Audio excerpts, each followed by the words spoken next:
Hi and welcome. मेरा नाम है देवाशीष शर्मा और मैं एक रीढ़ की हड्डी का एक्सपर्ट हूँ। आज हम लोग बात करेंगे कि अगर आपको स्पाइनल स्टेनोसिस है तो उसके लिए क्या क्या ट्रीटमेंट पद्धतियाँ अवेलेबल हैं, कैसे इन शॉर्ट उसका इलाज किया जा सकता है, क्या तरीके हैं, क्या इलाज है, क्या प्रोटोकॉल्स हैं और किस तरह से मरीज को हम ऐसा रिलीफ दे सकते हैं जो लंबा चले, जो लास्टिंग हो और प्रेफरेबली जो परमानेंट हो या हमेशा के लिए मरीज ठीक हो जाए। तो सबसे पहले समझते हैं स्पाइनल स्टेनोसिस है क्या। रीढ़ की हड्डी के अंदर एक छेद होता है। उस छेद को अगर आप रीढ़ की हड्डी को ऊपर से देखोगे तो आपको दिखाई देगा। उस छेद को हम लोग कहते हैं स्पाइनल कैनाल या फिर वो एरिया जहां से रीढ़ की नसें पास करती हैं। इस छेद की कंटिन्यूटी दिमाग से लेके पूंछ की हड्डी तक होती है। ये छेद का जो डायमीटर होता है या जो मोटाई होती है वो ये डिसाइड करता है कि मरीज का जो कैनाल का डायमीटर है वो कितना है। अब जो कैनाल है वो कई जगह हड्डी से मिलके बनी हुई है और कई जगह वो डिस्क से मिलके बनी हुई है। तो यदि मरीज को जो प्रॉब्लम है वो स्पाइनल स्टेनोसिस की हो जाए तो उसमें बेसिकली जो कैनाल का डायमीटर है या जो कैनाल की मोटाई है वो कम होने लगती है, पतली होने लगती है, सकरी होने लगती है या छोटी होने लगती है। अब जैसे कि ये आपकी कैनाल है, अब अगर ये धीरे धीरे कम होती जाए तो जो अंदर जो नस जा रही है वो एक दूसरे के पास आने लगेंगी और जब वो बहुत ज्यादा पास अपने आने लगेंगी तो जो CSF का जो फ्लो है, CSF फ्लो का मतलब है पानी जो कि रीढ़ की नसों के चारों तरफ रहता है, वो कम होने लगेगा। उसको MRI पे जैसा आप इस फोटो में देख रहे हैं सफेद देखा जाता है। तो जिस MRI में अच्छी तरफ CSF फ्लो होता है उसमें दोनों तरफ पानी दिखाई देगा और जिस तरफ पेशेंट को दबाव होता है उस साइड जब हम देखते हैं तो हमें पता चलता है कि वहां पर CSF का फ्लो या फिर जो पानी का चैनल है वो दब गया होता है। जब पानी का चैनल दब जाता है उसके बाद धीरे धीरे जब और कंप्रेशन बढ़ता है तो नसें भी दबने लगती हैं और MRI पे इसको नापा जा सकता है कि जो कैनाल डायमीटर है वो कितना कम हुआ है। इससे भी एक प्रोस्पेक्टिव आइडिया लगता है कि मरीज को कितनी दिक्कत आ रखी है और कितना कंप्रेशन ऑलरेडी है। तो अब इम्पोर्टेंट बात है कि इसका इलाज कैसे हो।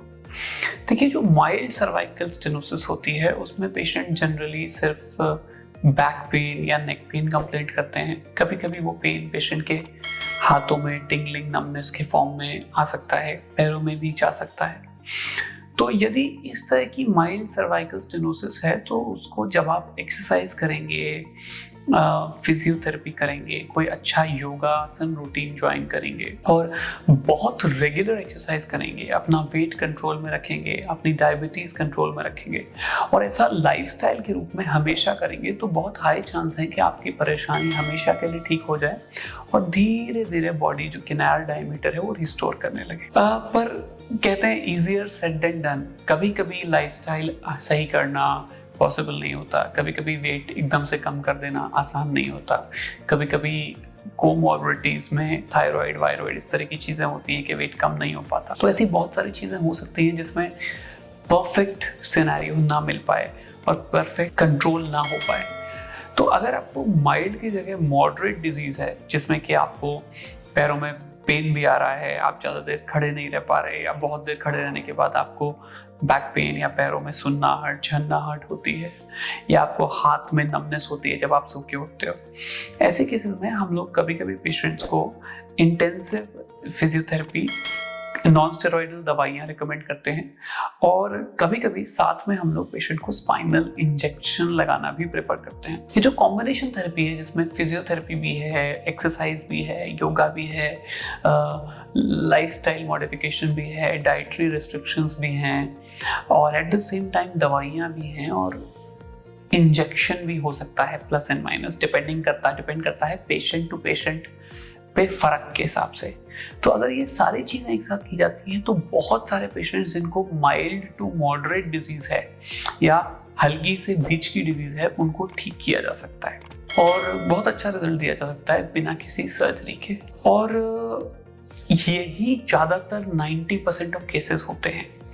सीवियर केसेस मात्र 10-15% होते होंगे जो हमारे पास आते हैं, जिनमें पेशेंट को ऑलरेडी वीकनेस आना चालू हो गई होती है। पेशेंट 2 या 4-5 मिनट ही खड़ा रह पाता है। पेशेंट अपने जो यूजुअल काम है जैसे गाड़ी तक 1 किलोमीटर वॉक कर लेना या खड़े होके कुछ काम कर पाना, अपने कपड़े पूरे खड़े होके पहन पाना, अपने बटन लगा लेना, अपनी किचन में खड़े होकर थोड़ा सा खाना बना लेना, ये जो रेगुलर काम है जो रोजमर्रा की जिंदगी में जरूरी है, वो भी अगर नहीं कर पा रहा है, अगर वो मेंटली और फिजिकली स्ट्रेन हो रहा है, ड्रेन हो रहा है, ऐसी कंडीशन में डॉक्टर लोग रिकमेंड करते हैं कि आप सर्जरी करा लें तो आपकी लाइफस्टाइल बहुत इंप्रूव हो जाएगी। आप अच्छी जिंदगी की तरफ अग्रसर हो पाएंगे, अच्छी जिंदगी जी पाएंगे। एक और बात है, कुछ लोग वेरी सीवियर स्टेनोसिस वाले होते हैं जिनको वीकनेस आना शुरू हो जाती है या फिर लेटरिन बाथरूम पे कंट्रोल होने लगता है।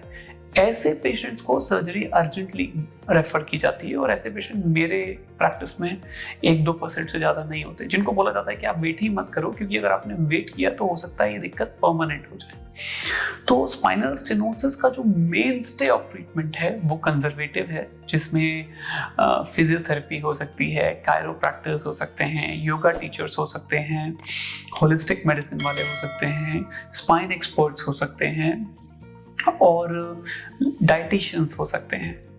तो ये सारे काम हो सकते हैं। इसके बाद अगर इन सब कामों से नहीं चलता है तो एक स्पाइन स्पेशलिस्ट की देख रेख में आप दवाइयाँ ले सकते हैं, जिसमें एनसेड्स होती हैं, ओरल ओपियोइड्स होते हैं, कभी कभी कुछ ही पेशेंट्स को TCAs भी दिए जाते हैं। वैसे बहुत सारे क्लासेस ऑफ ड्रग्स हैं जिनको दिया जा सकता है और उससे पेशेंट को एक अच्छा रिजल्ट दिया जा सकता है। और ये सारी चीज़ें भी अगर किसी पेशेंट में काम नहीं करती तो फिर स्पाइनल इंजेक्शन की तरफ कुछ डॉक्टर अग्रसर होते हैं। हालांकि मैं ये बताना चाहता हूँ कि स्पाइनल इंजेक्शन कितना काम करेगा इसको प्रिडिक्ट करना बहुत मुश्किल होता है। तो जब भी मैं अपने पेशेंट्स में खासकर स्पाइनल इंजेक्शन लगाता हूं तो उनको ये बताता हूं कि चांसेस हैं आप इससे ठीक हो जाओ, लेकिन इस बात की कोई भी गारंटी नहीं ले सकता कि आप इससे ठीक हो ही जाओगे। कभी कभी पेशेंट्स उससे ठीक नहीं भी होते, कभी कभी पेशेंट्स को उससे फ़ायदा हो जाता है और हमेशा के लिए हो जाता है और हमेशा के लिए ठीक भी हो जाते हैं। कभी कभी पेशेंट उससे ठीक हो जाते हैं और 1-2 साल बाद मेरे पास आते हैं मुझे बताने के लिए कि सर इतने दिन तो मैं बिल्कुल ठीक रहा लेकिन अब दर्द फिर से आ रहा है तो शायद मुझे सर्जरी करानी पड़े। तो हर पेशेंट के लिए ये बात स्पेसिफिक है और हर पेशेंट अलग होता है।